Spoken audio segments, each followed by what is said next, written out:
क्या आप जानते हैं कि सावन सोमवार का जो व्रत आपकी किस्मत बदल सकता है, वही व्रत अनजाने में की गई सिर्फ एक गलती से आपके जीवन में भारी संकट ला सकता है।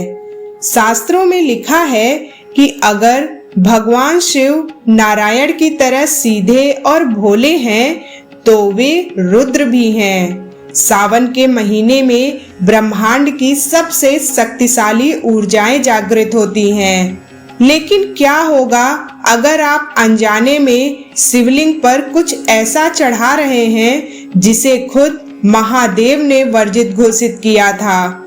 क्या आपका व्रत सच में सफल हो रहा है या आप सिर्फ एक भूखे रहने की भूल कर रहे हैं? नमस्कार दोस्तों, आज द हिडन मिथोलॉजी पर हम किसी सुनी सुनाई कहानी की बात नहीं करेंगे। आज हम खोलेंगे सनातन धर्म के प्राचीन शास्त्रों शिव पुराण, स्कंद पुराण और वराह पुराण के पन्ने और जानेंगे सावन सोमवार व्रत का वो रहस्यमयी सच जो आज के 99% लोग नहीं जानते। वीडियो को अंत तक देखिएगा क्योंकि आखिरी नियम आपके होश उड़ा देगा। पहला रहस्य है बिना संकल्प का किया गया व्रत। चलिए शुरू करते हैं सुबह की पहली किरण से। आप सुबह उठते हैं, नहाते हैं और सोचते हैं कि आपका व्रत शुरू हो गया। लेकिन स्कंद पुराण के नागर खंड में एक बेहद चौंकाने वाली बात लिखी है। बिना संकल्प के रखा गया व्रत केवल एक भूख हड़ताल है। भगवान शिव को उसकी ऊर्जा कभी नहीं मिलती।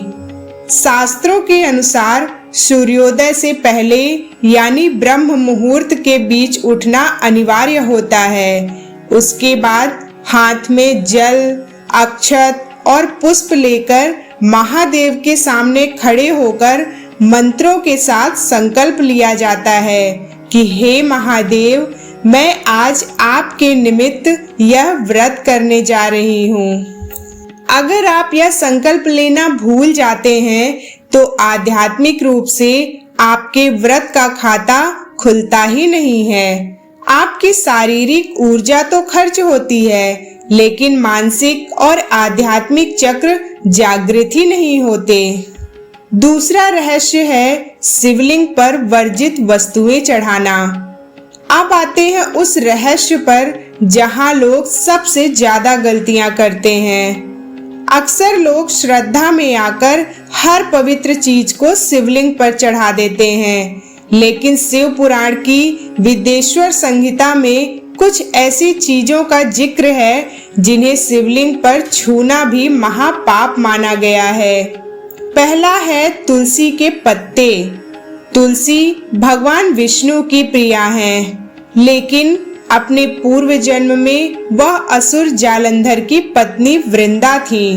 महादेव ने जालंधर का वध किया था, इसीलिए शिवलिंग पर तुलसी चढ़ाना वर्जित माना गया है। दूसरा है केतकी के फूल। शिव पुराण के अनुसार केतकी के फूल ने ब्रह्मा जी के एक झूठ में उनका साथ दिया था। इस बात से क्रोधित होकर महादेव ने केतकी को श्राप दिया था कि मेरी पूजा में तुम्हारा नाम भी नहीं लिया जाएगा। तीसरा है सिंदूर या कुमकुम। शिव वैरागी हैं, सन्यासी हैं और सिंदूर सौभाग्य और सांसारिक बंधनों का प्रतीक है।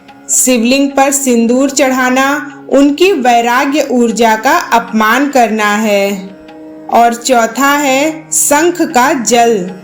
महादेव ने शंखचूड़ नाम के असुर का वध अपने त्रिशूल से किया था, जिसकी हड्डियों से ही शंख बना हुआ माना जाता है। इसीलिए शिव जी की पूजा में शंख बजाना या शंख से जल देना बिल्कुल मना है। सोचिए, अगर आप इनमें से एक भी चीज चढ़ा रहे हैं तो आप पुण्य नहीं, अनजाने में दोष कमा रहे हैं। तीसरा रहस्य है व्रत में गलत भोजन ग्रहण करना। व्रत में खान पान को लेकर लोग अक्सर ढील दे देते हैं। कि अरे थोड़ा सा प्याज ही तो खाया है, इससे क्या हो जाएगा, या बाजार के चिप्स जो मैंने खाए हैं वो तो फलाहारी हैं।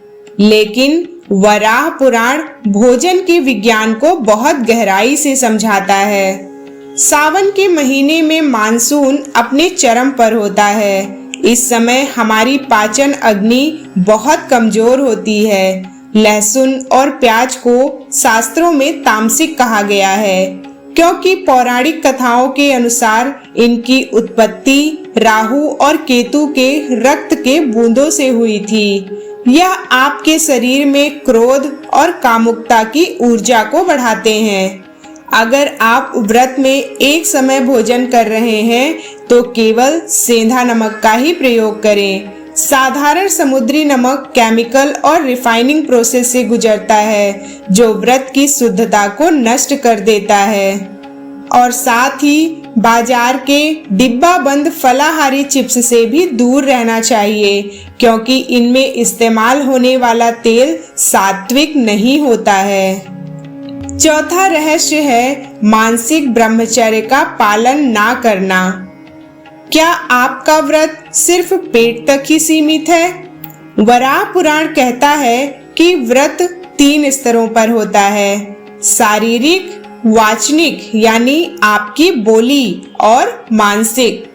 सावन सोमवार के दिन में सोना सख्त वर्जित है। शास्त्रों के अनुसार दिन में सोने से शरीर की प्राण ऊर्जा नीचे के चक्रों की तरफ बहने लगती है, जबकि व्रत का उद्देश्य इस ऊर्जा को ऊपर की ओर ले जाना है।